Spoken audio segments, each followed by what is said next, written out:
Hello friends, आज हम लोग नया चैप्टर शुरू करने जा रहे हैं, surface chemistry. Surface chemistry chapter जो एनसीईआरटी में है वो ब्रॉडली आप उसको 3 भाग में है ना बांट सकते हैं। तो आज लेक्चर नंबर 1 है सरफेस केमिस्ट्री का। सरफेस केमिस्ट्री, इसमें 3 मेजर टॉपिक्स हैं। सबसे पहला टॉपिक है एड्सॉर्प्शन, ठीक है, जो कि हम लोग अभी आज पढ़ेंगे इस लेक्चर में। सेकेंड टॉपिक है कैटालिसिस। कैटलिस्ट के बारे में हम लोग पढ़ाई करेंगे, एंजाइम्स के बारे में पढ़ाई करेंगे। और लास्ट लेग में इस चैप्टर के हम लोग कोलॉइड्स के बारे में पढ़ेंगे, बहुत डिटेल में बहुत सारी बातें करेंगे हम लोग कोलॉइड्स के बारे में, ठीक है। तो ये टोटल जो है 3 मेजर टॉपिक्स है, तीनों लगभग एक दूसरे से इंडिपेंडेंट है ना, जो आप एब्जॉर्प्शन में यूज पढ़ेंगे है ना, और कैटालिसिस से वेरी डिफरेंट है। Catalysis is very different from colloids, ठीक है। तो आइए एक एक करके हम लोग जो है ना इनको धीरे धीरे डील करेंगे आने वाले लेक्चर्स में। तो पहले लेक्चर में मैं एड्सॉर्प्शन पे बातचीत करना चाहता हूं, ठीक है। तो एड्सॉर्प्शन पे क्या शुरुआत करते हैं, एड्सॉर्प्शन से।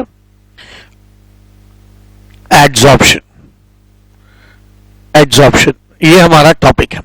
तो बहुत सारी बातें हम लोगों को इसमें करनी है, ठीक है, कि एड्सॉर्प्शन किसे कहते हैं, एब्जॉर्प्शन किसे कहते हैं, एड्सॉर्प्शन एब्जॉर्प्शन में क्या डिफरेंस होता है ना, एड्सॉर्प्शन कितने तरह के होते हैं, फिजिसॉर्प्शन, केमिसॉर्प्शन है ना, उनमें क्या डिफरेंस होता है, what is preferential adsorption, what is competitive adsorption, ठीक है ना। और साथ में हम लोग इस एड्सॉर्प्शन को एक्सप्लेन करने वाली जो थ्योरीज हैं, फ्रेंडलीच है या लैंगमोयर है, इनके बारे में भी बातचीत करेंगे, ठीक है। तो आइए है ना बिल्कुल बेसिक से शुरुआत करते हैं। What is adsorption? एड्सॉर्प्शन किसे कहते हैं? जब भी कभी ऐसा हो कि कोई चीज किसी चीज के सरफेस पे चिपक जाए, ठीक है। आपने देखा होगा धूल मिट्टी जो है, भले कोई सब्सटेंस है ना, और उस पर चीजें चिपक, जैसे आप कभी कोई सामान रख दीजिए है ना, अपना लैपटॉप आप रख देते हैं, तो आप देखते हैं थोड़ी देर में उसके ऊपर क्या जम जाता है, धूल जम जाता है। तो ये जो है ये फिनोमेना एड्सॉर्प्शन फिनोमेना ही कहलाता है, ठीक है। तो जब भी किसी सरफेस पे कोई पार्टिकल्स आके चिपक जाए, ठीक है, मान लीजिए कोई सब्सटेंस है, ठीक है, आकर चिपक जाते हैं, तो इस फिनोमेना को हम एड्सॉर्प्शन कहते हैं, ठीक है। इट्स कॉल्ड एड्सॉर्प्शन, एड्सॉर्प्शन कहा जाता है। ध्यान देने वाली बात क्या है कि जो लोग आकर चिपकते हैं उनको हम एडजॉर्बेट कहते हैं, ठीक है, एडजॉर्बेट कहते हैं। फिनोमेना एड्सॉर्प्शन है, जो चिपकता है उसे एडजॉर्बेट कहते हैं, और जो जिस पे चिपकता है ना, ये है ना, उसको हम एडजॉर्बेंट कहते हैं, ठीक है, एडजॉर्बेंट कहा जाता है, ठीक। तो मैंने आपको 3 चीजें बता दी, what is adsorption, what is adsorbate, what is adsorbent, ठीक है। ध्यान दीजिए कि एड्सॉर्प्शन एक सरफेस फिनोमेना है, सरफेस फिनोमेना है, सरफेस पर चीजें चिपकती हैं, ठीक है। दूसरी चीज क्या, दूसरी चीज है एब्जॉर्प्शन। एब्जॉर्प्शन क्या होता है? जब आप कोई चीज किसी चीज के बल्क में चली जाए तो हम उसे एब्जॉर्प्शन कहते हैं, ठीक है। जैसे आप स्पॉन्ज लेते हैं, आप उसको पानी में अगर डालते हैं तो पानी उस स्पॉन्ज के बल्क के अंदर एंटर कर जाता है। तो जब भी किसी सब्सटेंस, मान लीजिए कोई सब्सटेंस है, इसके बल्क के अंदर अगर चीजें चली जाएं, ठीक है, इसके अंदर चीजें चली जाएं, तो हम क्या कहेंगे है ना, ये फिनोमेना जो है एब्जॉर्प्शन है, ठीक है। तो एब्जॉर्प्शन क्या है? When a particle enters the bulk of a substance, अगर किसी के बल्क में चला जाता है ना, तो हम उसको एब्जॉर्प्शन कहते हैं, ठीक है। तो एड्सॉर्प्शन क्लियर हो गया। अगर सरफेस पे चिपकता है तो हम उसको एड्सॉर्प्शन कहेंगे, अगर बल्क में चला जाता है तो हम उसको क्या कहेंगे? एब्जॉर्प्शन कहेंगे, ठीक है। कभी कभी दोनों घटनाएं एक साथ होती है ना, हम उनको सॉर्प्शन कहते हैं, सॉर्प्शन कहा जाता है। तो ध्यान दीजिएगा इस बात का कि सॉर्प्शन क्या हो जाएगा है ना, adsorption, absorption plus adsorption is called sorption, ठीक है। सॉर्प्शन कहा जाता है। तो एड्सॉर्प्शन और एब्जॉर्प्शन दोनों एक साथ हो जाए तो हम उसे सॉर्प्शन कहते हैं।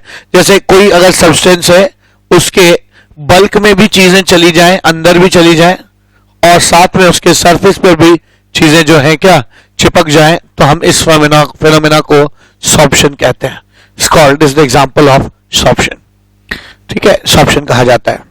चौथी चीज, रीजन क्या होता है एड्सॉर्प्शन का, है ना, रीजन फॉर एड्सॉर्प्शन।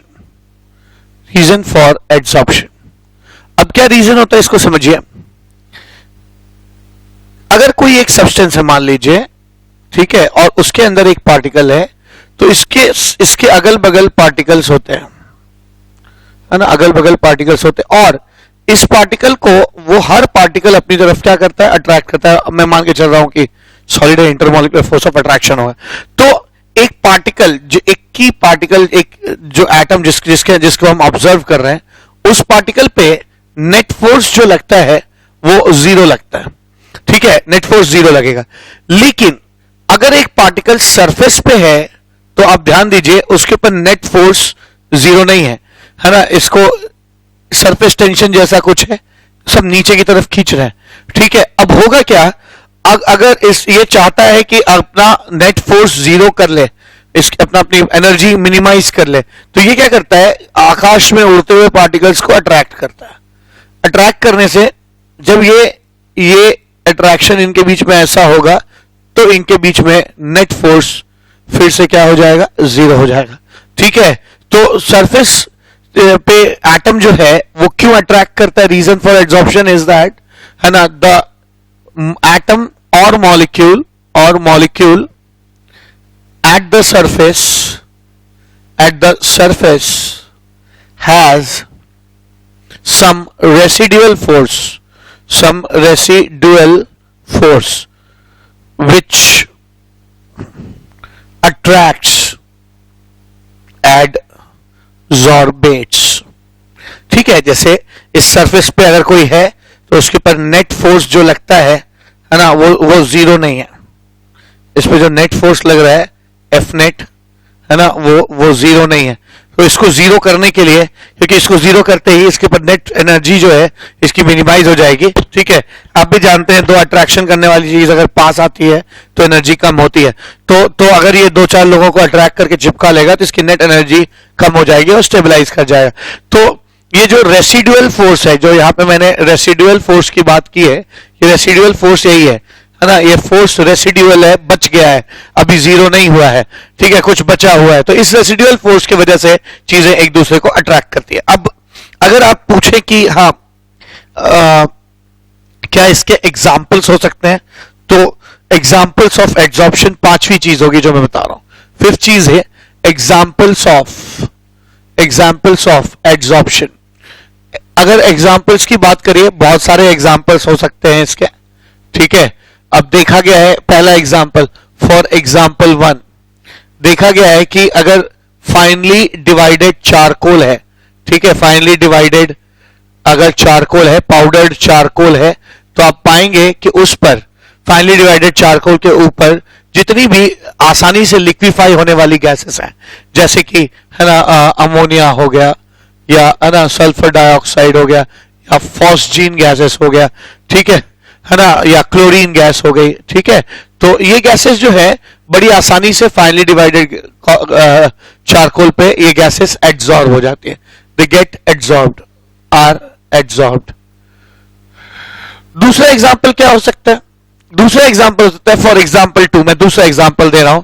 देखा गया है कि जितने भी ट्रांजिशन एलिमेंट्स हैं, ठीक है, ट्रांजिशन एलिमेंट्स होते हैं, है ना, ट्रांजिशन एलिमेंट्स कौन से हो जाएंगे, जैसे है ना निकेल हो गया, पैलाडियम हो गया, या प्लैटिनम हो गया। ठीक है, तो इनके ऊपर जितनी भी बड़ी मुश्किल से लिक्विफाई होने वाली गैसेस हैं, जैसे हाइड्रोजन हो गई, ठीक है ना, या ऑक्सीजन हो गया, ठीक है, ये इस पर एड्सॉर्ब होती हैं, आर एड्सॉर्ब्ड। तो ये भी एक अच्छा एग्जांपल है ना, देखा गया है कि इस तरह से नॉन लिक्विफाइबल जो गैसेस आसानी से लिक्विफाई नहीं होती है, वो ट्रांजिशन एलिमेंट्स पे चिपकने की टेंडेंसी रखती है। अगर और आप एग्जांपल चाहते हैं एड्सॉर्प्शन का, तो एक एग्जांपल और है, जैसे आप अगर शुगर कहीं पे है ना फ्रूट जूस है, या अगर आप शुगर निकाल रहे हैं तो वहां जो कलराइजिंग मटेरियल है, कलर प्रोवाइड करने वाला मटेरियल है, मान लीजिए कोई लिक्विड सॉल्यूशन है, ज्यादा अच्छा एग्जांपल है, मान लीजिए कोई लिक्विड सॉल्यूशन है और ये लिक्विड सॉल्यूशन जो है कलर्ड है, तो इसको कलर प्रोवाइड करने के लिए कुछ ना कुछ इसमें पार्टिकल्स खुले रहते हैं जो इसको कलर प्रोवाइड करते हैं।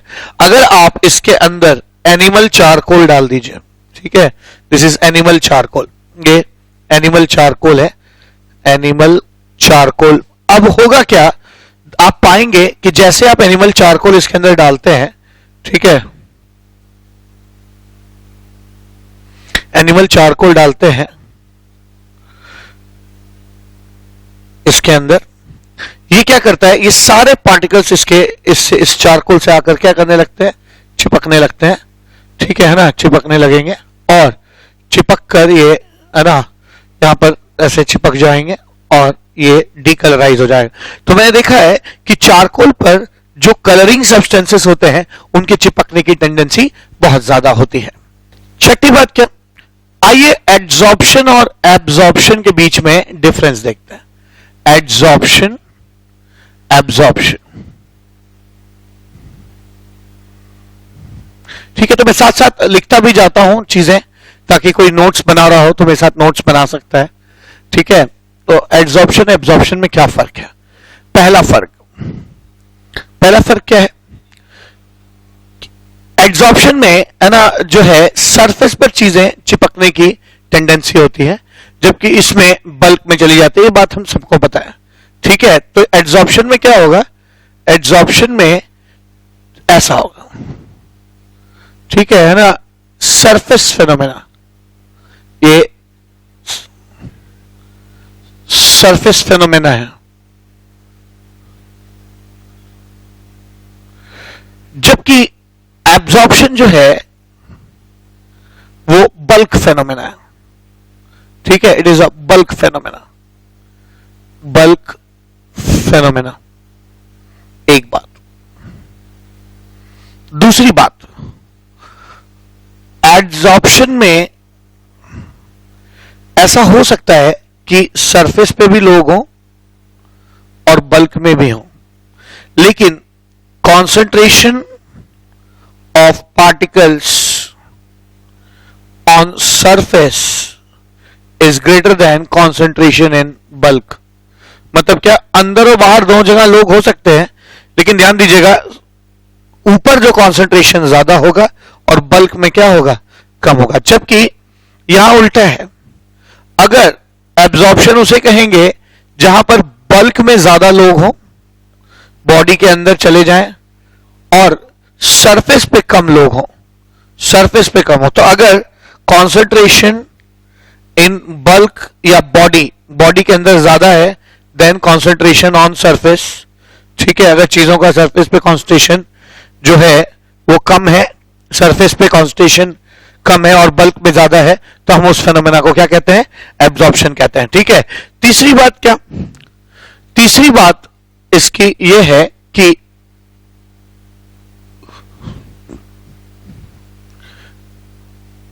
एडसॉर्प्शन, एब्जॉर्प्शन,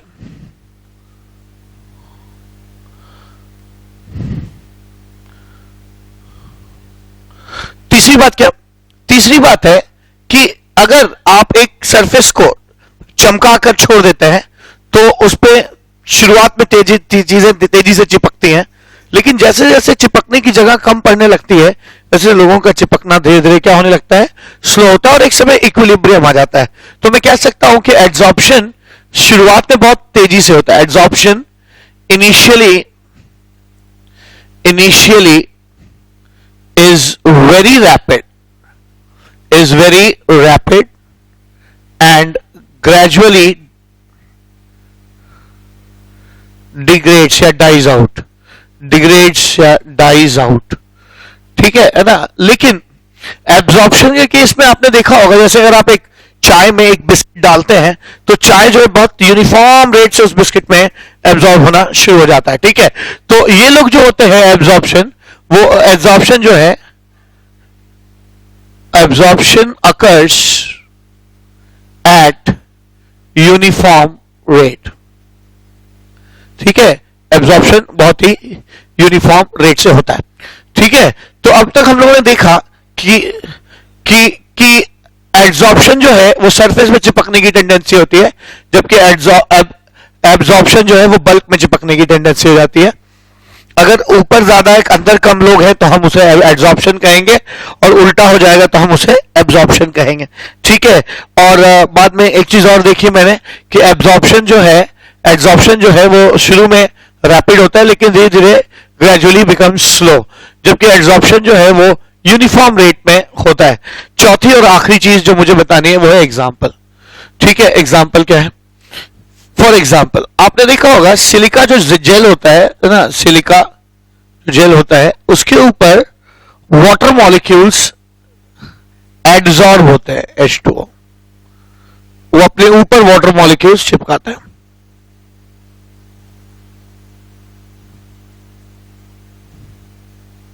सिलिका, जबकि कैल्शियम क्लोराइड इसका, तो सिलिका प्लस वाटर, सिलिका पे वाटर का चिपकना इज एन एग्जाम्पल ऑफ क्या? एडजॉर्प्शन। ठीक है, एडजॉर्प्शन का एग्जाम्पल है। जबकि अगर मैं एग्जाम्पल लूं एब्जॉर्प्शन का, एग्जाम्पल ऑफ एब्जॉर्प्शन का हूं, तो मैं कह सकता हूं कि कैल्शियम क्लोराइड जो है ना, वो कैल्शियम क्लोराइड जो है वो एब्जॉर्बेंट का काम करता है, उसके अंदर वाटर मॉलिक्यूल अंदर चले जाते हैं, सोख लिए जाते हैं, एब्जॉर्ब कर लिए जाते हैं, और है ना, इसलिए ये एक है ना एब्जॉर्प्शन का एग्जाम्पल है। तो ये छठी बात हो गई। सातवीं बात क्या? आइए thermodynamics of the surface chemistry देखते हैं। Seventh, thermodynamics of absorption. तो क्या एनर्जी का चेंज आता है एब्जॉर्प्शन में? तो पहली बात तो मैं आपको कुछ चीजें पहले बेसिक्स बता दूं। पहली बेसिक क्या? किसी भी फेनोमेना की अगर Gibbs free energy less than 0 होगी तो वो प्रोसेस स्पॉन्टेनियस होता है, अपने आप हो जाएगा।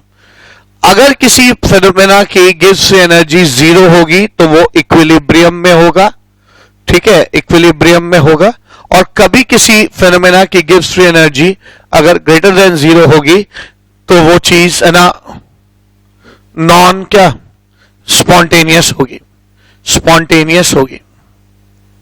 दूसरी चीज जो मैं आपको सिखाना चाहता हूं वो है ये ग्राफ, जो आपको जानना चाहिए।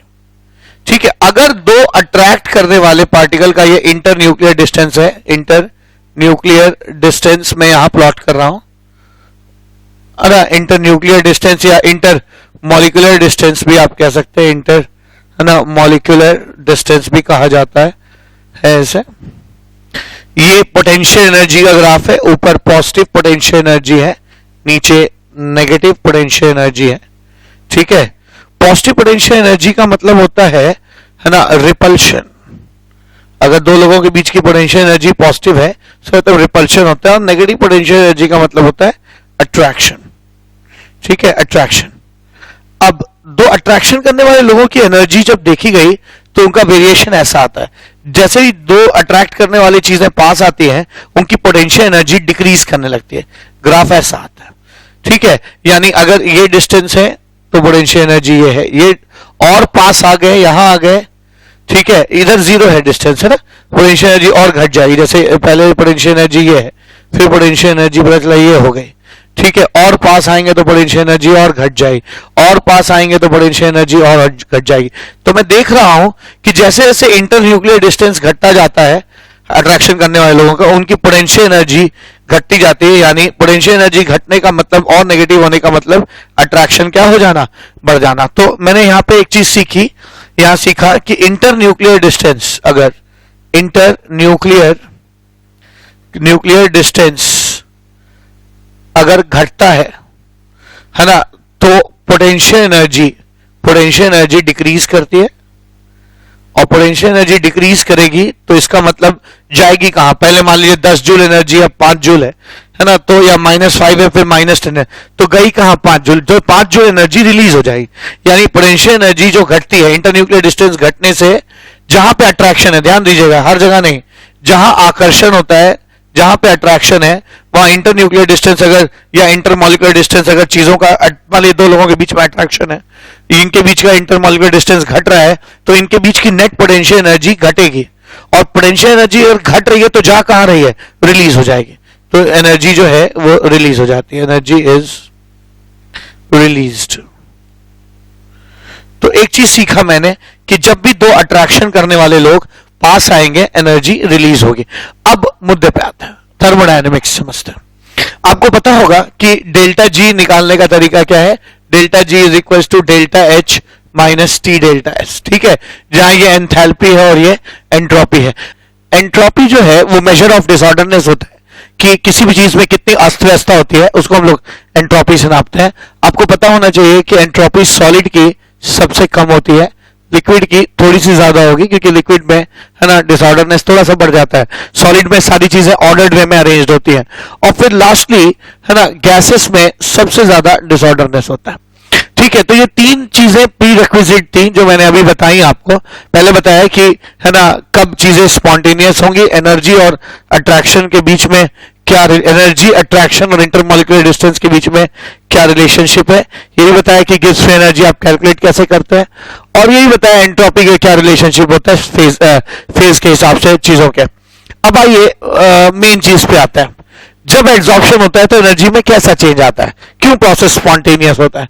देखिए मान लीजिए कि मैं है ना ये निकल सरफेस है, ठीक है, ये निकल सरफेस है और इस पर हाइड्रोजन आके चिपकने वाला है, हाइड्रोजन आके चिपकने वाला, तो ये गैसियस फेज में H2 गैसियस फेज में है, ठीक है, हाइड्रोजन जो है में दो हाइड्रोजन एटम चिपके हुए हैं, ये गैसियस फेज में हाइड्रोजन, और ये सॉलिड है। मान लीजिए एड्सॉर्प्शन हो जाता है, एड्सॉर्प्शन हो जाने के बाद अब कुछ ऐसा हो जाएगा कि हाइड्रोजन निकल से चिपक गया, एक हाइड्रोजन यहां चिपका है, दूसरा यहां चिपका, ये निकल है, ये निकल है, ये निकल है, ये हाइड्रोजन है, ये हाइड्रोजन है। अब आप देख सकते हैं क्या कि पहले चीजें गैस थी और सॉलिड था, अब खाली ये सॉलिड है, ठीक है, तो पहले सॉलिड और गैस थे तो एंट्रोपी ज्यादा थी, इनिशियल एंट्रोपी ज्यादा थी, बाद में एंट्रोपी क्या होगी ना, इनिशियल एंट्रोपी ज्यादा है, बाद में सारी चीजें सॉलिड में चेंज हो गई, एंट्रोपी घट गया। तो अगर मैं चेंज निकालूं एंट्रोपी चेंज इस प्रोसेस का, एड्सॉर्प्शन होने से एंट्रोपी में कैसा चेंज आया, final entropy minus initial entropy, तो मैं पाऊंगा नेगेटिव आ रहा है। तो एक चीज अब याद रखिए कि किसी भी एड्सॉर्प्शन में है ना जहां पे गैस चिपक रही हो है ना एक सॉलिड सरफेस पे है ना एंट्रोपी नेगेटिव आती है। एक चीज सीखा मैंने, एंट्रोपी घट गई।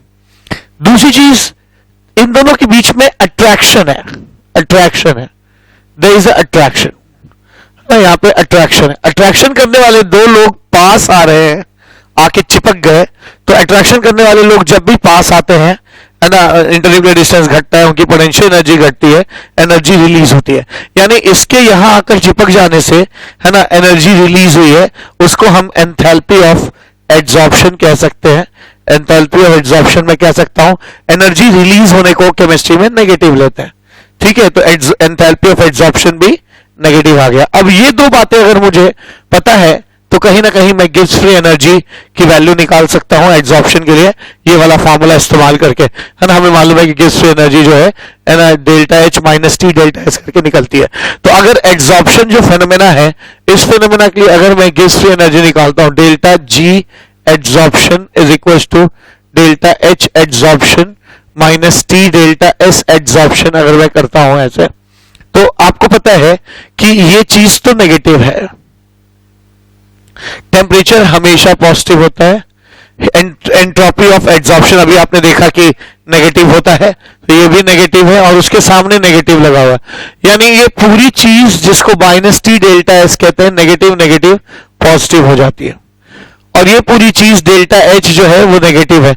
तो ये नेगेटिव है, ये पॉजिटिव है, लेकिन होता क्या है जनरली डेल्टा एच की वैल्यू है ना, जनरली जो एनर्जी रिलीज होती है डेल्टा एच, उसकी वैल्यू टी डेल्टा एस से ज्यादा आ जाती है, ठीक है, वैल्यू की बात कर रहा हूं। तो अगर इसकी वैल्यू ज्यादा है तो नेगेटिव वैल्यू, अगर मान लीजिए जैसे ये 50 है और ये 40 है, तो यहां पे ये तो 40 ही रहेगा और ये 50 के सामने माइनस लग जाएगा, -50 हो जाएगा, तो -50 + 40 -10 आएगा। ठीक है, तो चूंकि इसकी वैल्यू ज्यादा होती है इसलिए मैं कह सकता हूं कि डेल्टा जी एड्सॉर्प्शन जो है वो हमेशा नेगेटिव आता है और प्रोसेस जो है चीजों का चिपकना इसलिए स्पॉन्टेनियस होता है। ठीक है, इसलिए स्पॉन्टेनियस हो जाता है। ठीक है, तो यहां पे मैंने आपको बताया कि क्या वजह है कि चीजें जो है ना चीजें एक दूसरे पे चिपकने में है ना देर नहीं लगाती हैं, स्पॉन्टेनियसली हो जाती हैं। इसलिए हो जाती है क्योंकि एनर्जी रिलीज होती है, एंट्रोपी भी घटती है। और नेट मैंने ऐसे इसको निकाल कर देखा तो इसका जो पॉजिटिव पार्ट है वो छोटा होता है और नेगेटिव पार्ट बड़ा है। नेट में चीजें नेगेटिव आती है और एड्सॉर्प्शन जो है स्पॉन्टेनियस हो जाता है। ठीक है, आइए नेक्स्ट चीज देखते हैं, classification of adsorption. Classification of adsorption. Adsorption का कई क्लासिफिकेशन हम कर सकते हैं। ठीक है, 8वीं चीज क्या, एड्सॉर्प्शन का क्लासिफिकेशन।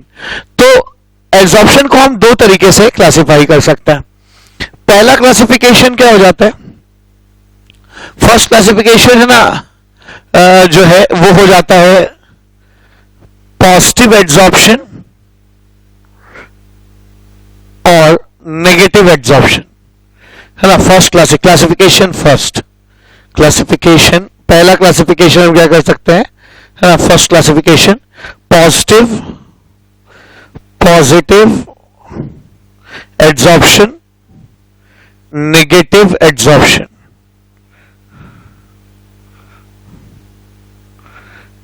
एड्सॉर्प्शन। ठीक है, ये पहला क्लासिफिकेशन आ सकता है। दूसरा क्लासिफिकेशन क्या हो जाएगा, दूसरा क्लासिफिकेशन हो जाएगा क्लासिफिकेशन सेकंड क्या हो जाएगा, है ना, चीजों को एड्सॉर्प्शन को हम फिजिकल एड्सॉर्प्शन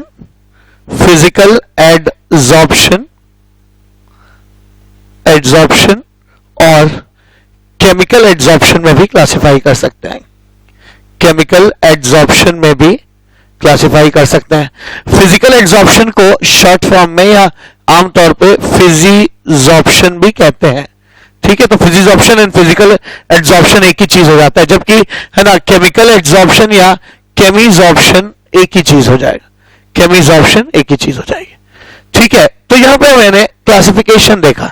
आइए फर्स्ट क्लासिफिकेशन देखते हैं, है ना, what is positive adsorption and what is negative adsorption. ठीक है, तो नेक्स्ट चीज है पॉजिटिव एड्सॉर्प्शन और दूसरी चीज है negative adsorption.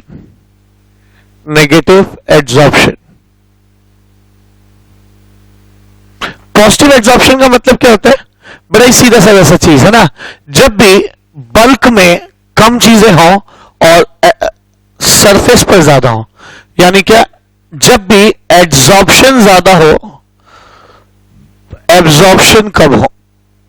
whenever concentration of adsorption concentration in case of adsorption is greater than concentration of absorption, ठीक है, एब्जॉर्प्शन से ज्यादा एड्सॉर्प्शन हुआ हो तो हम ऐसे एड्सॉर्प्शन को कैसा एड्सॉर्प्शन कहते हैं, पॉजिटिव एड्सॉर्प्शन कहते हैं। जबकि कहीं कहीं पे ऐसा भी होता है कि उल्टा हो जाए, मान लीजिए ये बल्क है किसी सब्सटेंस का और इसके ऊपर लोग चिपके हैं, एड्सॉर्प्शन हुआ है पर एड्सॉर्प्शन रेयर है और एब्जॉर्प्शन बहुत ज्यादा अगर हो जाए, ठीक है, एड्सॉर्प्शन बहुत ज्यादा हो जाए तो इस तरह के एड्सॉर्प्शन को हम लोग क्या कहते हैं, नेगेटिव एड्सॉर्प्शन कहते हैं। यानी कह सकते हैं कि concentration in of the adsorbate in case of adsorption is less than the concentration in case of absorption, ठीक है, एब्जॉर्प्शन से कम हो जाए तो हम कहते हैं इसमें हम कह सकते हैं कि नेगेटिव एब्जॉर्प्शन हुआ है।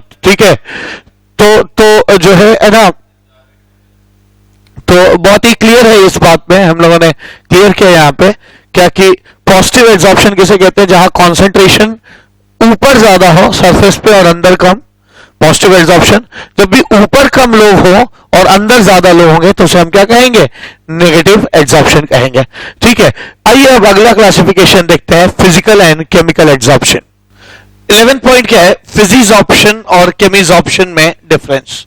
ठीक है, तो फिजिजॉर्प्शन और केमिजॉर्प्शन में डिफरेंस। तो टोटल इसमें हमें 10 कुछ डिफरेंसेस भी है, कुछ सिमिलैरिटी भी है।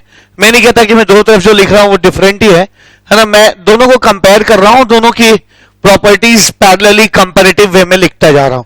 ठीक है, तो फर्स्ट पॉइंट, फिजिजॉर्प्शन में क्या होता है? फिजिजॉर्प्शन में सरफेस और एड्सॉर्बेट और एड्सॉर्बेंट के बीच में वीक वॉन्डरवॉल फोर्सेस होते हैं।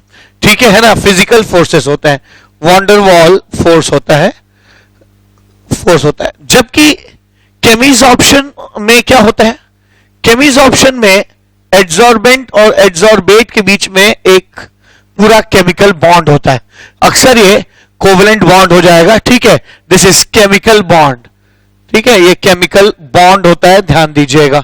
ठीक है, तो ये बहुत ही स्ट्रांग बॉन्ड भी होगा। ठीक है, वॉन्डरवॉल वो बॉन्ड कमजोर होते हैं और ये स्ट्रांग बॉन्ड होता है। ठीक है, और दूसरी चीज क्या, चूंकि इनका अट्रैक्शन लो होता है तो कम एनर्जी रिलीज होती है। तो फिजिजॉर्प्शन के केस में हीट ऑफ एड्सॉर्प्शन जो है वो -20 किलो जूल से लेकर -40 किलो जूल पर मोल के आसपास होता है। ठीक है, पर मोल के आसपास होता है, जबकि केमिजॉर्प्शन में है ना एक प्रॉपर केमिकल बॉन्ड बनता है, बहुत अच्छी खासी एनर्जी रिलीज होगी क्योंकि अट्रैक्शन बहुत ही स्ट्रांग होगा। तो यहां हीट ऑफ एड्सॉर्प्शन जो है ना जनरली रेंज करता है -80 किलो जूल पर मोल से है ना से -240 किलो जूल पर मोल तक रेंज करता है। ठीक है, तो ये दो बातें मैंने बताई फिजिकल एड्सॉर्प्शन और केमिजॉर्प्शन में। तीसरी बात क्या, बात टेम्परेचर की हो तो अक्सर ये लो टेम्परेचर पे होता है। ठीक है, फिजिजॉर्प्शन या physical adsorption occurs at low temperature। ठीक है, बहुत कम टेम्परेचर पे होता है एंड डिक्रीजेस, और ये जैसे जैसे आप टेम्परेचर बढ़ाते जाएंगे एड्सॉर्प्शन घटता जाएगा, डिक्रीजेस विथ टेम्परेचर। ठीक है, तो इसका ग्राफ कुछ ऐसा होता है कि अगर है ना number of moles of adsorbate by per kg adsorbent. ठीक है, तो अगर आप जो चीज डिसॉल्व होती है उसका मास और एड्सॉर्बेंट के मास का रेशियो लेंगे और ये टेम्परेचर अगर है, ये एड्सॉर्प्शन है, तो आप पाएंगे एड्सॉर्प्शन टेम्परेचर के साथ लगातार इसका घटता चला जाता है। ठीक है, फिजिजॉर्प्शन घटता जाता है, जबकि केमिजॉर्प्शन में ऐसा नहीं है। केमिजॉर्प्शन में क्या होता है, केमिजॉर्प्शन में जैसे जैसे आप टेम्परेचर बढ़ाते जाते हैं है ना एड्सॉर्प्शन और बढ़ता जाता है, क्योंकि और ज्यादा से ज्यादा लोग एक्टिवेशन एनर्जी के बैरियर को क्रॉस कर पाते हैं। आपको मालूम होगा कि किसी देखिए केमिजॉर्प्शन जो है बेसिकली एक केमिकल रिएक्शन है एड्सॉर्बेट और बेंट के बीच में, एड्सॉर्बेंट के बीच में। तो किसी भी केमिकल रिएक्शन को होने के लिए एक मिनिमम अमाउंट ऑफ एनर्जी चाहिए होती है जिसको हम एक्टिवेशन एनर्जी कहते हैं। केमिजॉर्प्शन की एक्टिवेशन एनर्जी हाई होती है, फिजिजॉर्प्शन की लो होती है। मैं 0.3 से पहले इसको 0.4 बताना चाहता हूं। ठीक है, कि ध्यान दीजिएगा केमिजॉर्प्शन की है ना एक्टिवेशन एनर्जी कम होती है, यानी activation energy of फिजिजॉर्प्शन is less और एक्टिवेशन एनर्जी जो है केमिजॉर्प्शन की ज्यादा होती है। एक्टिवेशन एनर्जी ऑफ केमिजॉर्प्शन है ना, एक्टिवेशन एनर्जी ऑफ केमिजॉर्प्शन है ना, एक्टिवेशन एनर्जी यहां पे एनर्जी लिख लेंगे, activation energy of chemisorption is high activation energy होती है। अब होता क्या है, इसकी एक्टिवेशन एनर्जी कम होने की वजह से कम टेम्परेचर पे ही ज्यादा से ज्यादा लोग एक्टिवेशन एनर्जी अचीव कर लेते हैं, और अगर आप टेम्परेचर और ज्यादा बनाएंगे तो ये वॉन्डरवॉल बॉन्ड टूटने लगता है और डिसऑर्प्शन शुरू हो जाता है। जबकि केमिजॉर्प्शन में एक्टिवेशन एनर्जी बहुत हाई है, इसलिए लो टेम्परेचर पे नहीं होगा। जैसे जैसे टेम्परेचर बढ़ाते जाएंगे इसके होने की संभावनाएं बढ़ती चली जाएंगी। तो अगर मैं इस एक्सिस पे एड्सॉर्प्शन डिनोट कर रहा हूं यहां पे टेम्परेचर, तो जैसे जैसे टेम्परेचर बढ़ाते जाते हैं केमिजॉर्प्शन बढ़ता जाता है, क्योंकि ज्यादा से ज्यादा लोग एक्टिवेशन एनर्जी के बैरियर को क्रॉस कर पाते हैं।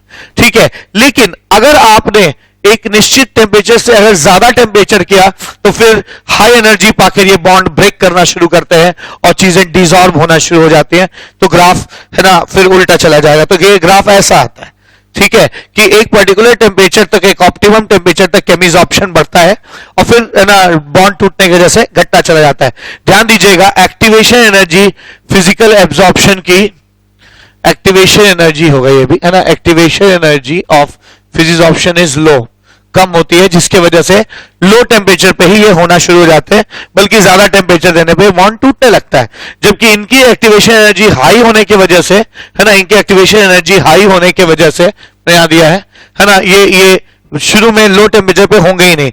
जब एनर्जी ज्यादा मिलेगी तो ज्यादा से ज्यादा लोग एक्टिवेशन एनर्जी के बैरियर को क्रॉस कर पाएंगे और है ना एब्जॉर्ब होना शुरू होंगे, और एक निश्चित टेम्परेचर के बाद है ना, एक निश्चित टेम्परेचर के बाद बॉन्ड टूटना शुरू होगा, डिसऑर्प्शन शुरू हो जाएगा। ठीक है, इतनी बातें बताई मैंने। पांचवी चीज, चूंकि इनका बॉन्ड टूटना बहुत आसान होता है, इसलिए बहुत आसानी से टूट भी जाते हैं, तो चीजें रिवर्सिबल होती है। मतलब क्या है ना, अगर केमिसॉर्प्शन कहीं पे हो रहा है ना, अगर आप चाहें तो उसको रिवर्स भी कर सकते हैं टेम्परेचर बढ़ा के, लेकिन फिजिसॉर्प्शन मुश्किल से होते हैं और बड़ी मुश्किल से ही रिवर्स भी होते हैं, तो बेसिकली हम इसको इरिवर्सिबल कहते हैं। तो मैं कह सकता हूं केमिसॉर्प्शन नहीं, फिजिसॉर्प्शंस are reversible in nature.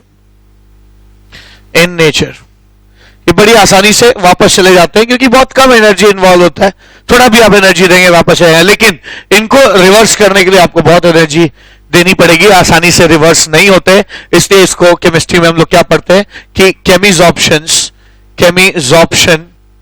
Is irreversible. Chemisorption is irreversible. ठीक है, नेक्स्ट चीज क्या, ध्यान दीजिएगा, देखा गया है कि जो गैसेस आसानी से लिक्विफाई होती हैं वो आसानी से है ना फिजिसॉर्प्शन कर पाती हैं, लेकिन केमिसॉर्प्शन के लिए ऐसा कुछ भी नियम नहीं है ना। गैस के लिक्विफिकेशन, ईज ऑफ लिक्विफिकेशन और उनके चिपकने के बीच में कोई कोरिलेशन नहीं होता। तो ध्यान दीजिएगा, the gases which easily liquefy do फिजिसॉर्प्शन easily, है ना, do फिजिसॉर्प्शन easily, है ना, बहुत आसानी से फिजिसॉर्प्शन कर लेती हैं अगर जो है ना आसानी से लिक्विफाई होती है। लेकिन केमिसॉर्प्शन और ईज ऑफ लिक्विफिकेशन के बीच में कोई रिलेशन नहीं है। देयर इज, मैं लिख सकता हूं, there is no correlation, there is no correlation between ease of liquefaction and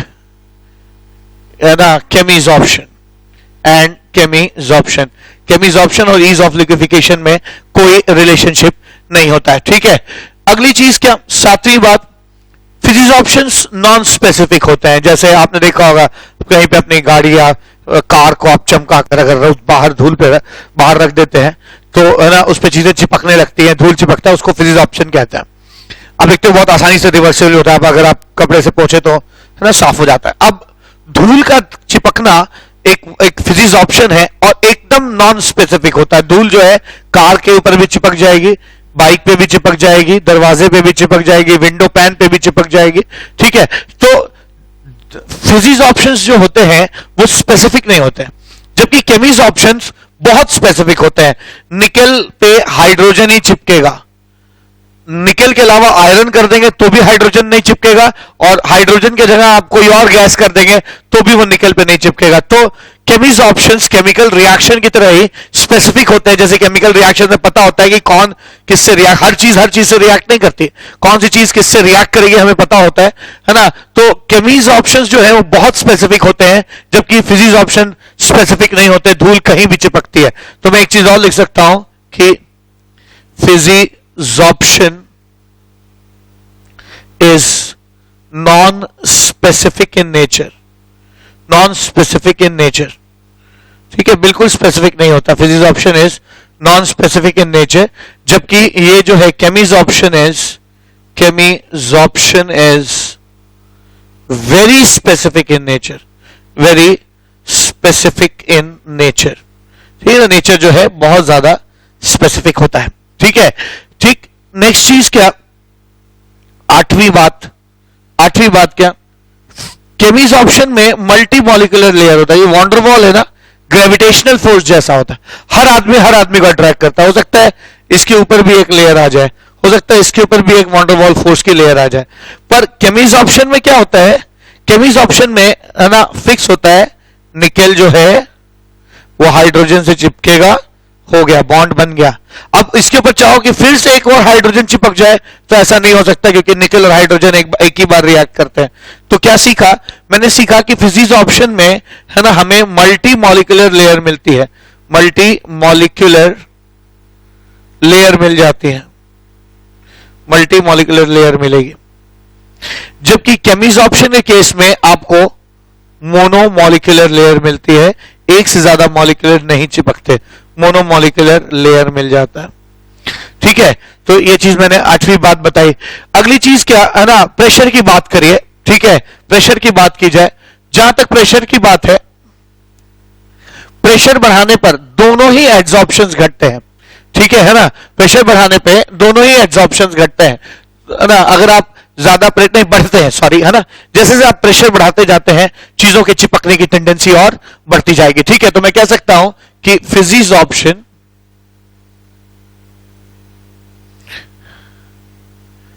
increases on increasing the pressure, और मैं यही चीज यहां भी कह सकता हूं, केमिजॉर्प्शन also increases with increase in pressure। ठीक है, प्रेशर बढ़ने से ये बढ़ते हैं। ठीक है, टेंथ और आखिरी बात, 10वीं बात क्या, जैसे जैसे सरफेस एरिया आप बढ़ाते जाते हैं, ठीक है, जैसे जैसे सरफेस एरिया आप बढ़ाते जाएंगे, नंबर ऑफ एक्टिव साइट्स जहां पे चीजें चिपक सकती हैं वो बढ़ती हैं, तो एड्सॉर्प्शन भी बढ़ता जाता है। तो मैं कह सकता हूं कि केमिजॉर्प्शन हो नहीं फिजिजॉर्प्शन हो चाहे केमिजॉर्प्शन हो, दोनों सरफेस बढ़ने के साथ साथ बढ़ते हैं। तो मैं कह सकता हूं क्या कि physisorption increases with increase in surface area, और सेम यहां पे chemisorption increases with increase in surface area. ठीक है, तो इतना काफी है ना फिजिकल और केमिकल एड्सॉर्प्शन को समझने के लिए। हमने देखा कि फिजिकल और केमिकल एड्सॉर्प्शन में मैंने लगभग 10 तरह के है ना कंपैरिजन किए हैं इन लोगों के प्रॉपर्टीज और नेचर के बारे में। ठीक है, कॉम्पिटिटिव एड्सॉर्प्शन क्या होता है इसको भी समझा जाए, इस लेक्चर का लास्ट टॉपिक है। देखा गया है कि जब भी किसी सरफेस पर बहुत ज्यादा चीजें चिपक सकती हैं, दो बातें इसमें सीखनी है। कई तरह की चीजें अगर चिपक सकती हैं तो किसी एक की उस पर चिपकने की टेंडेंसी ज्यादा होती है तो वो पहले चिपकेगा। मतलब क्या, अगर 3 गैसेस हैं A B C, A gas के चिपकने की टेंडेंसी ज्यादा है तो आप किसी सरफेस से तीनों गैस को पास करेंगे तो पहले ए चिपकेगा। क्या सीखा मैंने, है ना, मैंने सीखा कि अगर आपके एड्सॉर्प्शन की टेंडेंसी टू एड्सॉर्ब अगर गैस ए की ज्यादा है, बी से, बी की ज्यादा है सी से, तो अगर आप किसी सरफेस से तीनों गैस पास कराइए ए बी सी, तो आप पाएंगे सिर्फ ए ही चिपकेगा उस पे, बी और सी को हटा दिया जाएगा। ठीक है, ए और ए ही चिपकेगा। यानी क्या सीखा कि है ना कंपटीशन होता है और जो ज्यादा चिपकने की टेंडेंसी रखेगा वो पहले चिपकेगा। ठीक है, तो एक चीज समझ में आई। तो एक बात तो ये, दूसरी बात है कि अगर पहले से कोई गैस चिपकी हुई है, मान लीजिए है ना ए चिपका हुआ है, आप यहां से बी और सी पास कराइए, कुछ नहीं होगा, ए ही रह जाएगा। ठीक है, ए ही रह जाएगा। मैं इस बात को मान के चल रहा हूं कि ऐसा है। ठीक है, लेकिन अगर कहीं किसी सरफेस पर बी चिपका है, ठीक है, बी चिपका है, यहां से बी चिपका हुआ है, और अगर आप यहां से ए और सी पास करते हैं तो क्या होगा, है ना, सी तो इसको हटा नहीं पाएगा क्योंकि सी के चिपकने की टेंडेंसी कम है, ए की चिपकने की टेंडेंसी ज्यादा है तो बी को डिस्प्लेस कर देगा, यानी आपको यहां पे क्या मिलने लगेगा, फिर से ए मिलने लगेगा। तो इसको हम लोग, है ना, कॉम्पिटिटिव एड्सॉर्प्शन कहते हैं। कॉम्पिटिटिव एड्सॉर्प्शन को आप दो तरीके से समझ सकते हैं कि अगर सारी गैसेस पास की जाएंगी तो वो पहले चिपकेगी जिसके चिपकने की टेंडेंसी ज्यादा होगी, बाकी सब हट जाएंगे। अगर आप पहले से कोई गैस चिपकी हुई है चिपकी हुई है और अगर उससे ज्यादा चिपकने की टेंडेंसी वाला कोई गैस पास किया जाता है तो वो उसको डिस्प्लेस कर देगा, ठीक है। इसके कई एग्जांपल्स मिलते हैं, है ना, कॉम्पिटिटिव एड्सॉर्प्शन के। फॉर एग्जांपल वन, अगर आप चारकोल पर अमोनिया पास करेंगे तो वो हाइड्रोजन और नाइट्रोजन को चारकोल पे से क्या कर देता है, डिस्प्लेस कर देता है। मैं कह सकता हूं ammonia places nitrogen and hydrogen from, है ना, from चारकोल पे अगर ये एड्सॉर्ब्ड है ना, तो हटा देता है अमोनिया। दूसरा एग्जांपल भी देखने को मिलता है ना, फुलर अर्थ पर अगर विटामिन B12 है, क्विनाइन सल्फेट अगर आप डालेंगे तो क्विनाइन सल्फेट फुलर अर्थ पे से B12 जो उस पे एड्सॉर्ब है उसको हटाकर खुद चिपक जाता है। यानी आप कह सकते हैं quinine sulphate displaces vitamin B12 from fuller earth, ठीक है, ये चीज हो गई। और अब लास्ट चीज क्या इसका कॉम्पिटिटिव एड्सॉर्प्शन का एप्लीकेशन है, तो हाँ, इसके कुछ एप्लीकेशन भी है। एप्लीकेशन ऑफ कॉम्पिटिटिव एड्सॉर्प्शन क्या हो जाएगा, इसका एप्लीकेशन क्या हो जाएगा कॉम्पिटिटिव एड्सॉर्प्शन का। कई दो एग्जाम्पल हैं। पहला क्या कि, है ना, इसको हम अक्सर, है ना, फेस मास्क में, है ना, या जो फायर फाइटर्स मास्क यूज करते हैं, है ना, उसके अंदर चारकोल होता है। मान लीजिए ये हेड गियर है ना, और इसके अंदर जो है ये मान लीजिए आप हेड गियर है जिसको मान लीजिए कोई पहनता है, जहां पे बहुत आग लगी हुई है, धुआं है, तो उसमें आपने देखा होगा आगे की तरफ ऐसे कुछ निकला रहता है, ठीक है।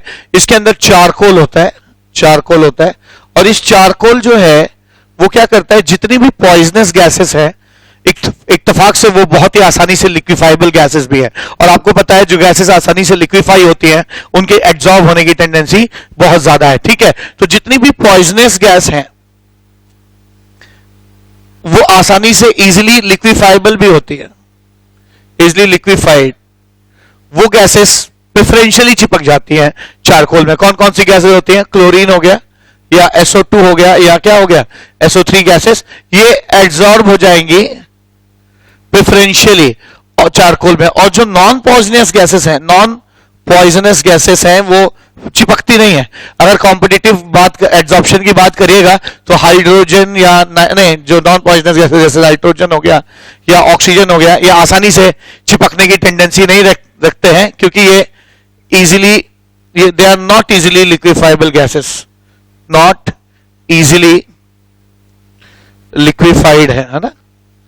तो मैं कह सकता हूं क्या कि ये एक इत्तेफाक ही है कि जितनी भी नॉन पॉइजनस गैसेस हैं वो आसानी से लिक्विफाई नहीं होती, इससे उनके चिपकने की टेंडेंसी कम होती है, जबकि जितनी भी पॉइजनस गैसेस हैं वो आसानी से लिक्विफाई होती हैं और उनके एब्जॉर्ब होने की टेंडेंसी बहुत ज्यादा होती है, ठीक है ना।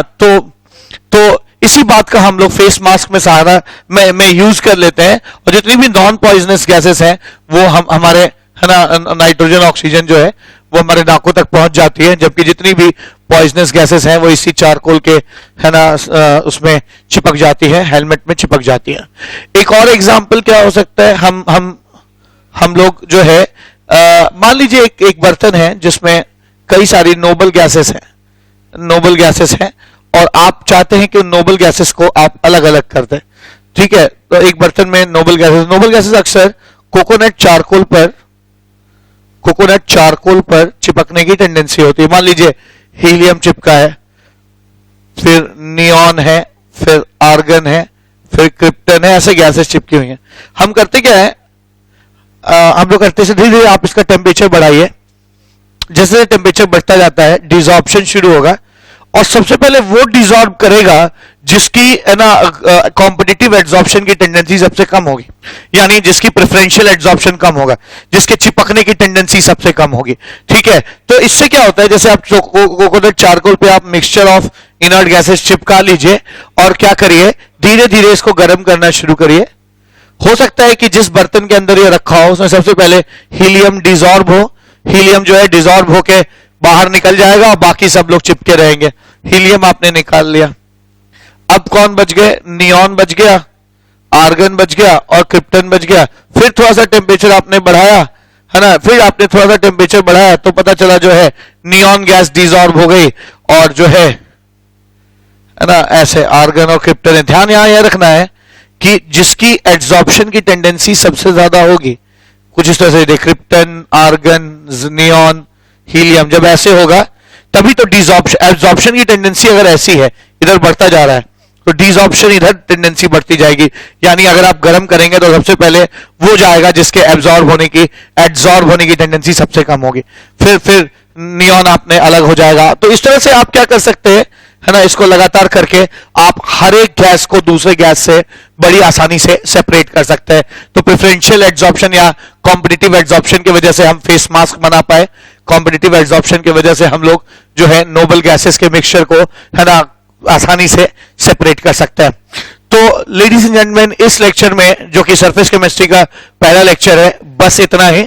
मिलते हैं अगले लेक्चर में और इसके फैक्टर्स पे बात करेंगे कि किन फैक्टर्स पे है ना फिजिक्स केमिसॉर्प्शन या एड्सॉर्प्शन है ना डिपेंड करता है, उन फैक्टर्स की बात करेंगे और वो थ्योरी या इसके मैथमेटिकल एस्पेक्ट पे भी जाने की कोशिश करेंगे कि है ना मैथमेटिकली एड्सॉर्प्शन को हम कैसे समझ सकते हैं फ्रेंडली आइसोथर्म और लैंगमुइर आइसोथर्म के जरिए। ठीक है, तो मिलते हैं अगले लेक्चर में और बात करते हैं, इस टॉपिक को एक्सटेंड करते हैं। तब तक के लिए thank you so much, have a nice day.